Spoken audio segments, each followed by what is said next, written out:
नमस्कार दोस्तों Punjab civil services rule volume 1 part 1 का चैप्टर 9 कौन सा है?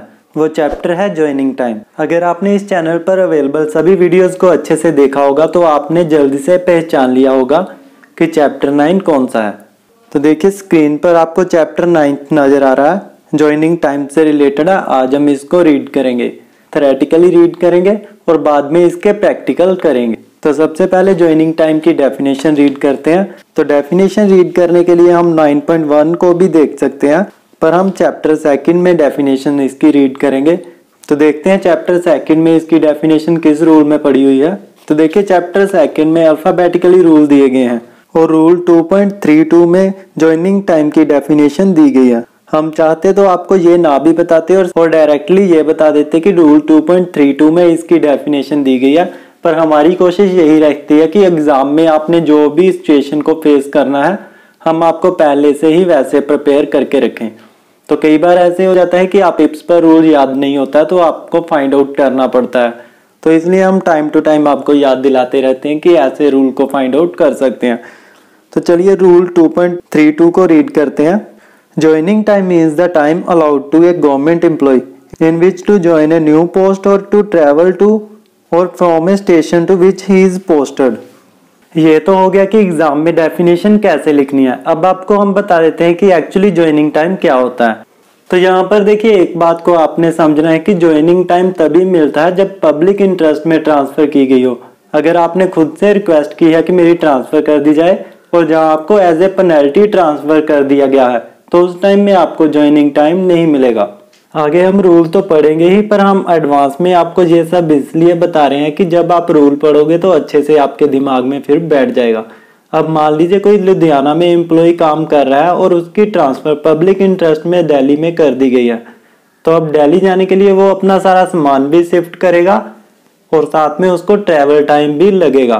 तो इन प्रोविजंस के अकॉर्डिंग उसको 6 दिन का प्रेपरेटरी टाइम मिलेगा जो ट्रेवल टाइम से हटकर है, यानी कि 6 दिन वो अपने घर पर रह सकता है और उसके बाद उसको अपनी ट्रैवलिंग शुरू करनी है। और उसके बाद जो भी ट्रैवल टाइम अलो किया जाता है इन रूल्स के अकॉर्डिंग वो हम आगे पढ़ेंगे कि किस किस मोड ऑफ कन्वेंस में कितना कितना टाइम अलो किया जाता है।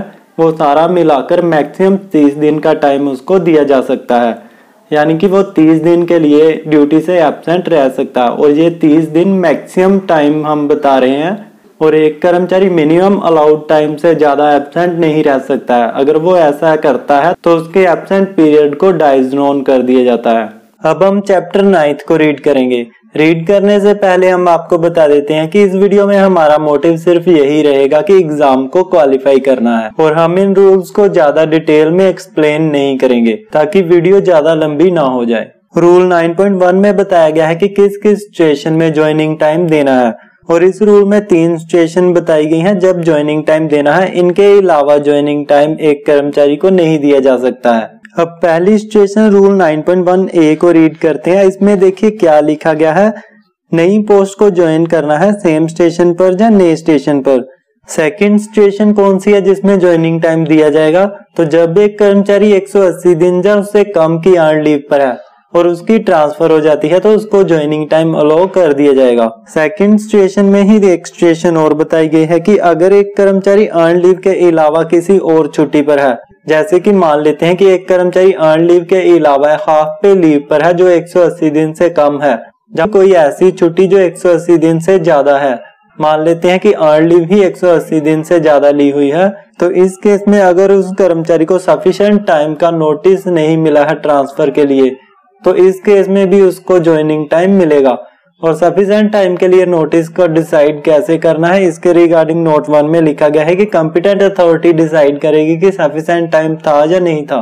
थर्ड सिचुएशन में उस सिचुएशन की बात करता है जब एक कर्मचारी की ऐसी प्लेस पर ट्रांसफर हो जाती है जो कि एक रिमोट लोकेलिटी है और जहाँ इजी ऑफ एक्सेस नहीं है, तो ऐसे सभी केसेस में कर्मचारी को ज्वाइनिंग टाइम अलो किया जाता है। आगे बढ़ने से पहले ये भी समझ लीजिए कि फर्स्ट पॉइंट में कहता है कि ट्रांसफर रिमोट लोकेलिटी में हुई है और सेकंड पॉइंट में कहता है कि रिमोट लोकेलिटी से किसी और जगह पर ट्रांसफर हुई है। तो इन दोनों ही सिचुएशन में ज्वाइनिंग टाइम देने का प्रोविजन यहाँ पर बनाया गया है। नोट 1 हमने रीड कर ही लिया है और नोट 2 इतना इम्पोर्टेंट नहीं है और वो बात करता है मिलिट्री ऑफिसर जो सिविल एम्प्लॉयमेंट है उनके रिगार्डिंग ज्वाइनिंग टाइम और ट्रैवलिंग अलाउंस की। नोट 3 इम्पोर्टेंट है, इसको रीड करते हैं। इसमें लिखा गया है कि जब एक कर्मचारी ट्रेनिंग पर जाता है और ट्रेनिंग कंप्लीट करने के बाद अपने पोस्टिंग स्टेशन पर ज्वाइन करता है तो ये दोनों ही जो टाइम है इनके लिए जो भी टाइम रीजनेबली रिक्वायर्ड होता है उसको ट्रेनिंग पीरियड में ही शामिल किया जाएगा। और आगे लिखा गया है कि प्रोबेशनर्स पर ये रूल इंप्लीमेंट नहीं होता है और प्रोबेशनर्स की क्या डेफिनेशन है इसको आपने सेकंड चैप्टर में रीड कर लेना है। नोट 4 में लिखता है कि जब एक कर्मचारी जो टेम्परेरी पोस्ट पर काम कर रहा है उसकी पोस्ट को अबॉलिश करने से पहले अगर उसके सुपीरियर द्वारा उसको एक नई पोस्ट ऑफर कर दी जाती है तो उस पोस्ट पर अदर स्टेशन पर ज्वाइन करने के लिए उसको ज्वाइनिंग टाइम अलाउ किया जाता है। नोट 5 बहुत ही इंपॉर्टेंट है, इसको रीड करते हैं। इसमें देखिए लिखा गया है कि जब एक कर्मचारी जो पहले स्टेट गवर्नमेंट में काम कर रहा था और उसके बाद वो सेंट्रल गवर्नमेंट में अपॉइंटेड हो जाता है, पर अगर उसकी जो स्टेट गवर्नमेंट में अपॉइंटमेंट है वो टर्मिनेट हुई है तो उसको ज्वाइनिंग टाइम नहीं मिलेगा। इसी सिचुएशन को आगे सेम लिखा गया है कि अगर कोई सेंट्रल गवर्नमेंट का एम्प्लॉय या अनदर स्टेट गवर्नमेंट का एम्प्लॉय पंजाब गवर्नमेंट में आता है उसको ज्वाइनिंग टाइम नहीं मिलेगा। और आगे फर्दर लिखा गया है कि अगर पब्लिक इंटरेस्ट में ज्वाइनिंग टाइम देना जरूरी हो तो दिया जा सकता है और ये मिनिमम ही दिया जा सकता है जो कि एक रास्ते में ट्रैवल करने के लिए रिक्वायर्ड टाइम है, उससे ज्यादा नहीं हो सकता है। नोट 6 भी बहुत इंपॉर्टेंट है, इसमें उन कर्मचारियों की बात की गई है जो कर्मचारी कॉम्पिटिटिव एग्जाम के बाद दूसरे डिपार्टमेंट में ज्वाइन कर लेते हैं। तो यहाँ पर देखिए लिखा गया है कि जो भी कर्मचारी परमानेंट पोस्ट इन ए सब्सटेंटिव कैपेसिटी पर है उनको joining time travelling allowance allow किया जा सकता है। और बी पॉइंट में लिखा गया है कि टेम्परेरी कैपेसिटी में जो एम्प्लॉइज हैं उनको joining time travelling allowance allow नहीं किया जा सकता है। और सी पॉइंट में लिखा गया है कि provisionally permanent and quasi permanent government employees को भी परमानेंट गवर्नमेंट एम्प्लॉइज ही ट्रीट किया जाएगा। रूल 9.2 भी काफी इंपॉर्टेंट है, इसमें लिखा गया है कि जब सेम ऑफिस एस्टेब्लिशमेंट में ट्रांसफर होती है तो कोई भी ज्वाइनिंग टाइम नहीं दिया जाना है। रूल 9.3 में लिखा गया है कि जब एक कर्मचारी वेकेशन पर है तो उसका ज्वाइनिंग टाइम वेकेशन के एंड होने पर स्टार्ट करना है। हमने पहले रीड किया था कि अगर छुट्टी 180 दिन से ज्यादा होती है तो ज्वाइनिंग टाइम अलाउ नहीं किया जाना है अगर सफिशिएंट टाइम का नोटिस दिया गया था। तो यहाँ पर देखिए रूल 9.3 में लिखा गया है कि अगर एक कर्मचारी वेकेशन पर है और उसके बाद उसने छुट्टी भी ले ली है और उसके बाद उसकी ट्रांसफर होती है तो अगर छुट्टी और वेकेशन को टोटल मिलाकर 180 दिन बनते हैं तो उसको ज्वाइनिंग टाइम अलाउ किया जाएगा। और अगर वेकेशन और लीव को मिलाकर 180 दिन से बढ़ जाते हैं तो ज्वाइनिंग टाइम को अलाउ नहीं किया जाना है और कंडीशन वही रहेगी कि अगर नोटिस सफिशिएंट टाइम का नहीं था तो फिर अलाउ किया जा सकता है। रूल 9.4 में लिखा गया है कि अगर एक कर्मचारी की ट्रांसफर हो जाती है और वो ज्वाइनिंग टाइम पर है और ज्वाइनिंग टाइम के बीच में ही वो छुट्टी ले लेता है तो जब वो छुट्टी लेगा उसके उस दिन से लेकर ज्वाइनिंग टाइम जो पिछला वो ले चुका है उसको भी छुट्टी ही ट्रीट किया जाएगा और जब उसकी ली गई छुट्टी खत्म होगी उसका नॉर्मल ज्वाइनिंग टाइम फिर से शुरू किया जाना होता है।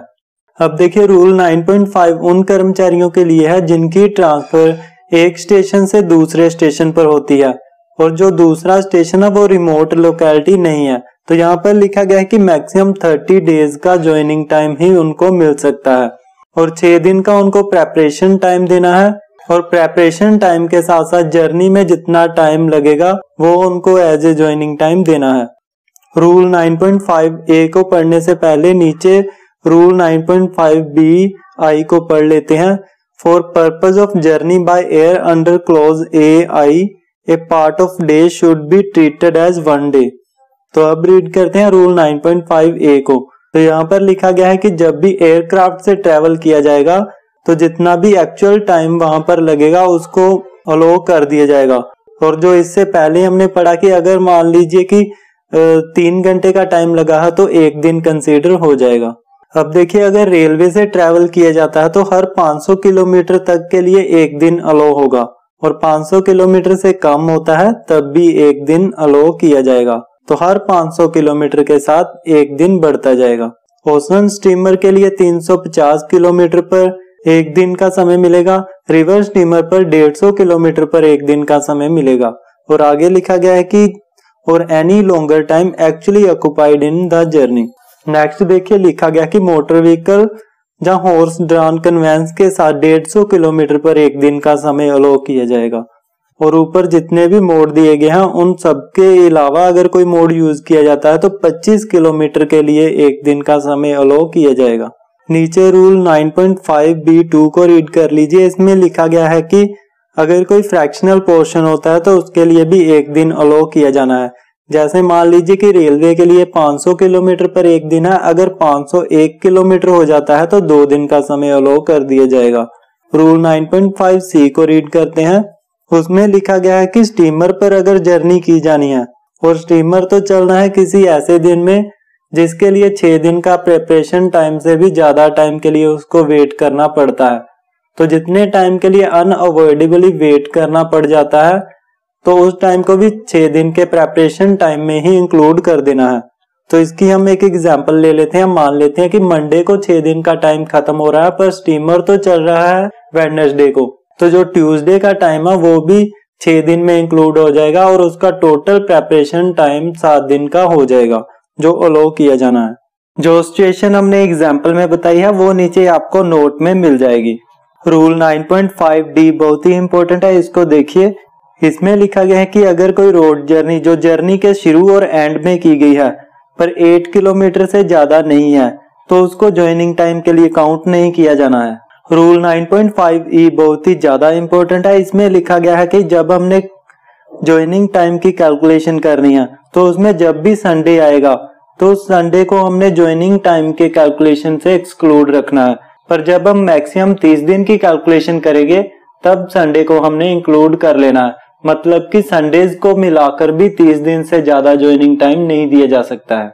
अब इस रूल के नीचे देखिए एक एक्सेप्शन दी गई है, ये बहुत ही इंपॉर्टेंट है। कई बार एग्जाम में क्वेश्चन आ जाता है कि क्या ज्वाइनिंग टाइम एक कर्मचारी का राइट है, तो यहाँ पर इस एक्सेप्शन की आपने रेफरेंस देनी है कि एक सैंक्शनिंग अथॉरिटी ज्वाइनिंग टाइम के पीरियड को रिड्यूस कर सकती है, ये उसकी पावर में है।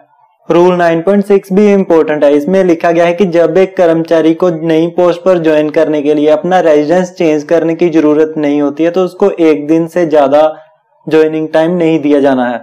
और इस केस में गस्टेड हॉलीडे है उसको भी एक दिन के ज्वाइनिंग टाइम में काउंट किया जाना होता है। तो इसकी हम एक एग्जांपल ले लेते हैं। मान लेते हैं एक गवर्नमेंट एम्प्लॉय को आफ्टरनून 15 अक्टूबर को रिलीव किया गया है, तो 16 अक्टूबर को उसको ज्वाइन करने की जरूरत नहीं है, उसको 17 अक्टूबर को सुबह ज्वाइन करना पड़ेगा और इस तरह से उसको एक दिन का ज्वाइनिंग टाइम अलो कर दिया जाएगा। और 16 अक्टूबर अगर छुट्टी भी होती, गस्टेड छुट्टी भी होती, तो भी उसका एक दिन का ज्वाइनिंग टाइम 16 अक्टूबर ही रहता। अब हम रूल 9.6A को रीड करते हैं। यहाँ पर देखिए जब गवर्नमेंट एम्प्लॉय का ज्वाइनिंग टाइम स्टार्ट होता है तो मान लेते हैं कि वहां पर कोई गस्टेड हॉलीडे आ जाती है, तो हम गस्टेड हॉलीडे से ही उसका ज्वाइनिंग टाइम स्टार्ट कर देते हैं। पर जब उसका ज्वाइनिंग टाइम खत्म होता है तो उसके बाद अगर कोई गस्टेड हॉलीडे आ जाती है तो उसको हमने एक्सटेंडेड ज्वाइनिंग टाइम मानना है, चाहे उसको उस दिन ज्वाइन करना था पर वो गस्टेड हॉलीडे के नेक्स्ट दिन ही ज्वाइन करेगा। और इस रूल में देखिए क्या निकल रहा है कि ज्वाइनिंग टाइम के हम पहले यानी कि प्रीफिक्स हॉलीडे काउंट नहीं कर सकते हैं पर सफिक्स हॉलीडे काउंट कर सकते हैं। यहाँ पर हम काउंट करने की जगह पर अलाउ करना वर्ड यूज करें तो ज्यादा बेटर रहेगा। रूल 9.7 को रीड करते हैं। इसमें लिखा गया है कि एयर जर्नी को छोड़कर बाकी जितने भी मोड ऑफ कन्वेंस है अगर एक कर्मचारी उनको यूज करता है तो हमने ज्वाइनिंग टाइम उसी मोड का अलाउ करना है जिसमें ऑर्डिनरली पीपल ट्रेवल करते हैं, यानी कि ऑर्डिनरली यूज वाला रास्ता ही हमने अलाउ करना है। रूल 9.8A को रीड करने से पहले हम आपको याद दिला दें कि हमने आपको 3 सिचुएशन बताई थी जिसमें ज्वाइनिंग टाइम को अलाउ किया जा सकता है। और सेकंड सिचुएशन वो थी जिसमें एक कर्मचारी ने जहाँ तो 180 दिन तक की लीव ली थी और जहाँ 180 दिन से ज्यादा की लीव थी पर उस टाइम उसको सफिशिएंट टाइम के लिए नोटिस नहीं दिया गया था। और अब यहाँ पर देखिए जब कोई कर्मचारी छुट्टी पर होता है तो हो सकता है कि वो अपने हेडक्वार्टर पर ना हो, कहीं और गया हो, तो उस टाइम में इस रूल में लिखा गया है कि जब भी उसको जिस स्टेशन पर अपने ट्रांसफर के ऑर्डर मिलेंगे, एक तो जहां पर उसको ट्रांसफर ऑर्डर मिले हैं उस स्टेशन से लेकर नए स्टेशन तक ज्वाइनिंग टाइम को कैलकुलेट करना है और दूसरा उसके ओल्ड स्टेशन से न्यू स्टेशन तक ज्वाइनिंग टाइम कैलकुलेट करना है। जो भी कम बनेगा वो उसको अलो किया जाना है। अब इसी रूल में एक और सिचुएशन बताई गई है कि मान लीजिए कोई कर्मचारी जो है आउट ऑफ इंडिया चला गया है और आउट ऑफ इंडिया ही उसको ट्रांसफर ऑर्डर मिल जाते हैं, तो उसकी कैलकुलेशन आउट ऑफ इंडिया से ज्वाइनिंग टाइम की नहीं करनी है। वो जब भी इंडिया में वापस आएगा, जब इंडिया में पैर रखेगा, जहां भी उसने फर्स्ट एंट्री इंडिया में की है वहीं से उसकी ज्वाइनिंग टाइम की कैलकुलेशन करनी है और उसकी ओल्ड स्टेशन से कैलकुलेशन करनी है। तो इस तरह कंपेयर हो जाएगा। अब यहाँ पर एक और सिचुएशन आ जाती है कि अगर कोई कर्मचारी वैसे तो उसका ज्वाइनिंग टाइम वहीं से कम बन रहा है जहां पर उसने अपॉइंटमेंट ट्रांसफर ऑर्डर रिसीव किए हैं, पर एक्चुअल में उसको अपने ओल्ड स्टेशन पर जाना ही पड़ रहा है अपने सामान को वाइंड अप करने के लिए।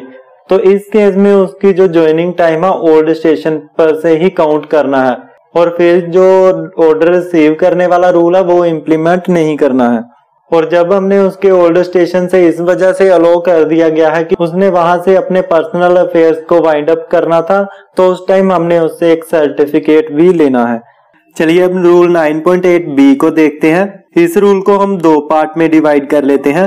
ए government employ taking joining time से लेकर transfer are received by him तक हम फर्स्ट पार्ट मानते हैं और should he join his new appointment से लेकर with reference to such option तक हम इसको सेकंड पार्ट मान लेते हैं। तो इसका फर्स्ट पार्ट रूल 9.8a का ही रेफरेंस दे रहा है। सेकंड पार्ट उस केस को डील करता है जब एक कर्मचारी छुट्टी पर होता है और अभी उसकी छुट्टी खत्म भी नहीं हुई है और उसको ट्रांसफर ऑर्डर मिल जाते हैं, और वो क्या करता है, वो अपनी बैलेंस बची हुई छुट्टी भी नहीं लेता है और प्रेपरेटरी लीव और ज्वाइनिंग टाइम भी नहीं लेता है और नेक्स्ट स्टेशन पर ज्वाइन कर लेता है। तो इस रूल में बताया गया है कि इस जो बैलेंस बची हुई छुट्टी है और ज्वाइनिंग टाइम है जो उसको एडजस्ट कैसे करना है।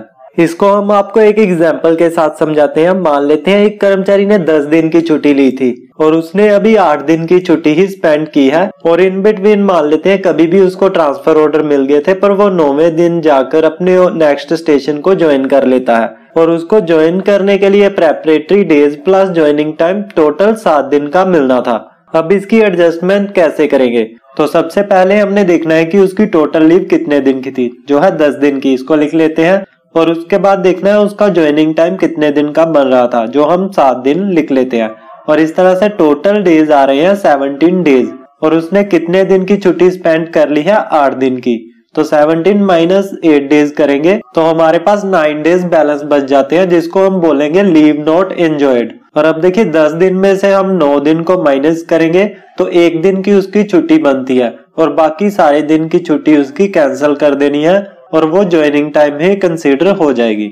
रूल 9.10 में लिखा गया है कि अगर किसी कर्मचारी को हेडक्वार्टर के अलावा किसी और प्लेस पर चार्ज छोड़ना पड़ता है तो जिस प्लेस पर उसको चार्ज छोड़ने के लिए जाना पड़ेगा वहीं से उसका ज्वाइनिंग टाइम कैलकुलेट किया जाएगा। रूल 9.10a में लिखा गया है कि अगर किसी कर्मचारी को टूर पर भेजा गया है तो उसका टेम्परेरी हेडक्वार्टर बन जाता है टूर वाला प्लेस। तो उस टाइम अगर उसके टेम्परेरी हेडक्वार्टर को परमानेंट हेडक्वार्टर में ट्रांसफर कर दिया जाता है, तो अगर उस कर्मचारी को वापस अपने ओल्ड हेडक्वार्टर पर आना पड़े अपने हाउस होल्ड को वाइंड अप करने के लिए, तो अगर उसको ऐसा करने की जरूरत पड़ती है तो उसके ओल्ड हेडक्वार्टर से न्यू हेडक्वार्टर पर ज्वाइनिंग टाइम उसको अलाउ किया जाएगा।